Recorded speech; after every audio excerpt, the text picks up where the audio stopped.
about y'all favorite non-rapper mogul, Puff, Sean, whatever he wants to call himself, Diddy. Diddy has said that he wants to create a new party. It's going to be called the Black Party.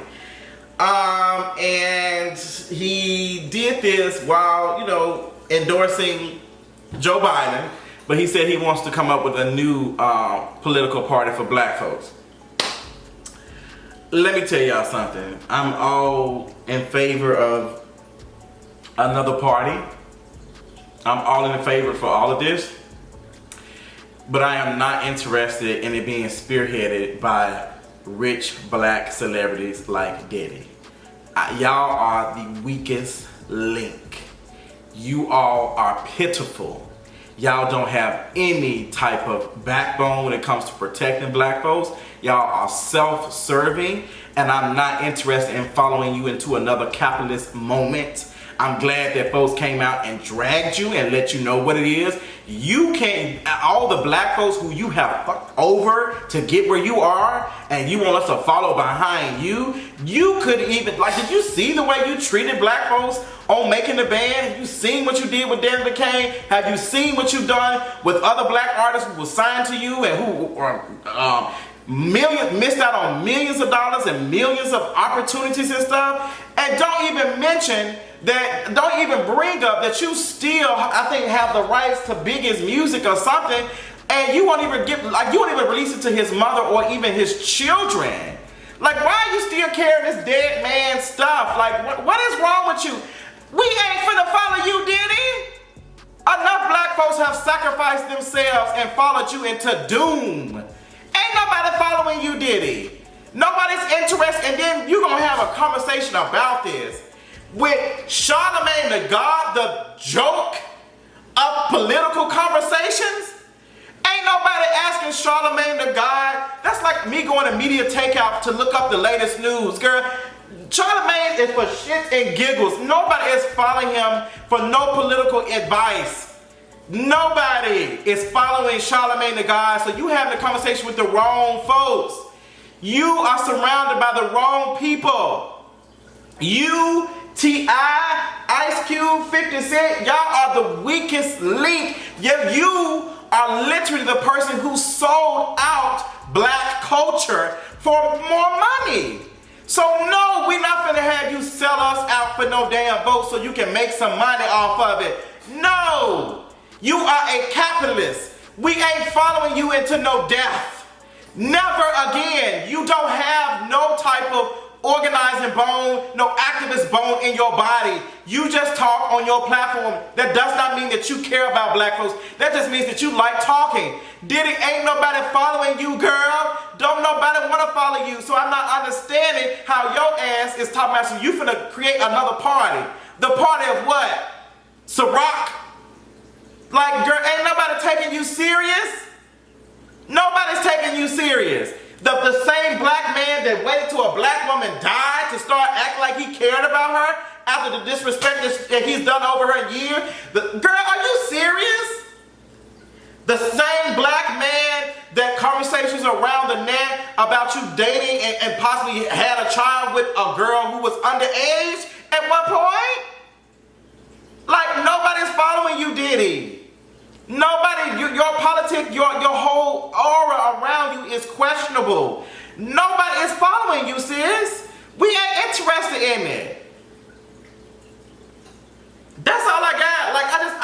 I don't for the life of me understand why these celebrities seem to think just because y'all rich that y'all speak for us. Did you not watch and listen to, are y'all not reading Malcolm X? Why y'all the leaders in the black community? Who is giving y'all authority? The only authority y'all have is because y'all have money.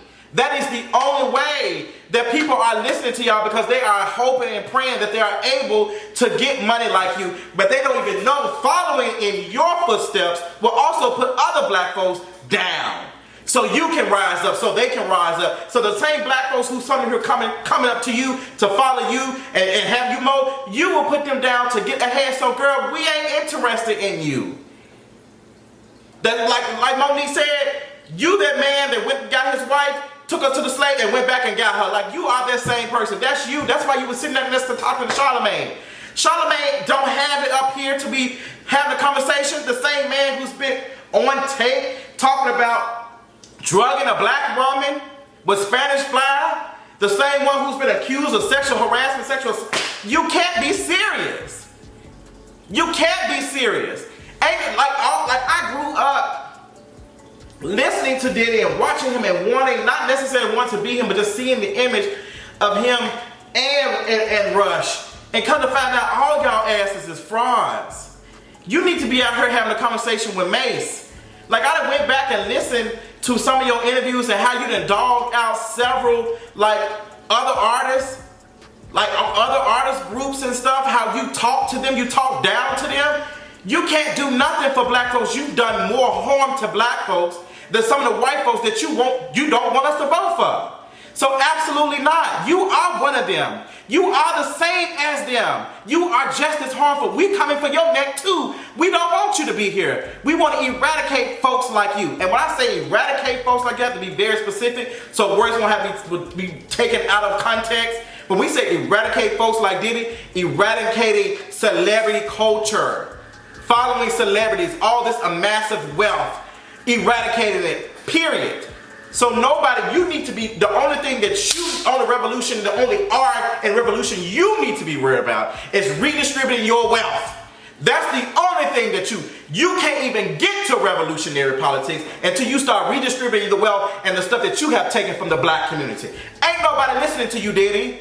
Nobody's interested in any of the things that you are saying, girl. Nobody. Nobody's taking you serious, period. I told y'all the gloves was gonna be off in these videos.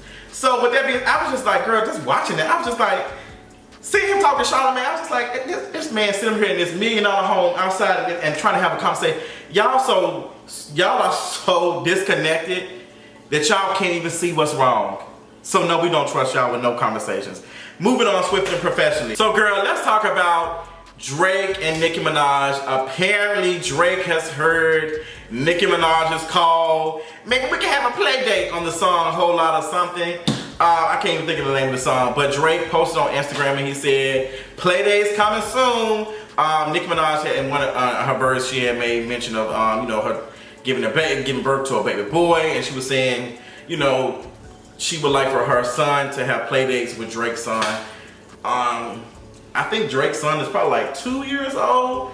I don't see how in the hell Nicki's son is gonna be having play dates with a 2-week-old baby. I know not right now, but in the future. But I think that was the rebranding. I think we're going to see the beginning of the rebrand for Nicki Minaj, and she has already started it. What she has done is she can now use that she's giving birth, she understands life. She can use this event to now like eradicate and erase everything that she has done in the past that was kind of questionable and like, girl, we ain't messing with that. She can now like go and say, hey girl, I just given birth and all of these things. Like, I want to make up with everybody. Now I want to reach out to Drake. I want to be cool again. I want to be cool with, she can do that. And honestly, I hope she does. I hope she reaches out to Remy. I hope her and Remy have a conversation and they get back cool. I hope she reaches out to Cardi and they have a conversation. I'm hoping in this rebirth and Nicki Minaj, that Nicki Minaj takes this opportunity to restructure and redo her brand and make it more inclusive of all the other female rappers and just let all of that drama and stuff go. Now, some people are saying that it's already speculated that Nicki Minaj might be doing a collaboration with Cardi B, because Cardi B tweeted and said, girl, y'all gonna gag me, I'll find out who I'm doing a song or something with. A lot of people speculated that was probably Nicki Minaj. And it could be anybody, and I think that's why Cardi knew exactly what she was doing, because she can put that, and it can be somebody like Rihanna, it can be somebody like Beyonce or something, and like we just guess it. We can just do the own thing, but I would love to see something like a ladies' night, all the female rappers and stuff come together. Now, there's only one female rapper I think that she would not be able to appeal to, and that is Lil' Kim. I don't think the rebirth is strong enough. Lil' Kim is holding on to some animosity really, really bad on Nicki, and like I just don't see Lil Kim just saying, hey, like let's put the guns and knives down. Like let's be cool. I just don't see Lil Kim doing that. I don't see it. But I would love for Nicki and Cardi to do another song together. I think the fans would love it. Seeing all these female rappers, Megan Thee Stallion, Cardi B, Nicki Minaj, Doja Cat, some other girl, all these light skin power, but all of them come together and just do something amazing. I would love to see it, would love to hear it. It would move me. I think we actually need something like that right now, considering all the depression coming around with COVID. Girl, that meme I posted on Instagram, I posted for y'all to see, with regular depression, what was it, COVID, coronavirus depression, and seasonal depression. Like, girl, both of these depressions sitting in the car driving, and then you got seasonal depression catching up. Like, I totally relate. And now that I think about that, it makes me understand what I've been going through over the last couple of months, because it's like I'm dealing with so much. Like, I'm consuming content and seeing death. I'm seeing black death. I'm seeing my black folks out here protesting, putting themselves on the line in a pandemic to ask and request for some type of freedom, to request for justice. We just got the news from the Breonna Taylor decision about now these jurors can now speak publicly. And come to find out, the jurors said they did not have all of the information. So Daniel Cameron, or whatever his name is, because I don't have this information in front of me because it's just going off the top of my head, that man is a sellout. And I honestly wish there was a hell, because I know he would be busting that whole wide open. Call it Billy Ocean, just swamp him up. Like, y'all, like these, woo, girl, how many black men I'm gonna name in this video that are the weakest link and causing more harm to black and brown folks? Like, Jesus. Oh, girl, listen, God, can we just all put them in one podcast and just shoot them to the moon, shoot them somewhere else so they can try to figure out how to colonize something and end up destroying themselves in the process? Woo, would love to see it. But yeah, look up the Breonna Taylor case. This is breaking news while I'm recording it, and come to find out, the judge did say, well, girl, yeah, they can speak publicly. So it's gonna be, like, this is unprecedented. This is something that normally does not happen. And girl, Daniel Cameron, if I speak. But yeah, like, girl, I lost track and I got so upset about all of that. But I just, whew, depression is a real thing.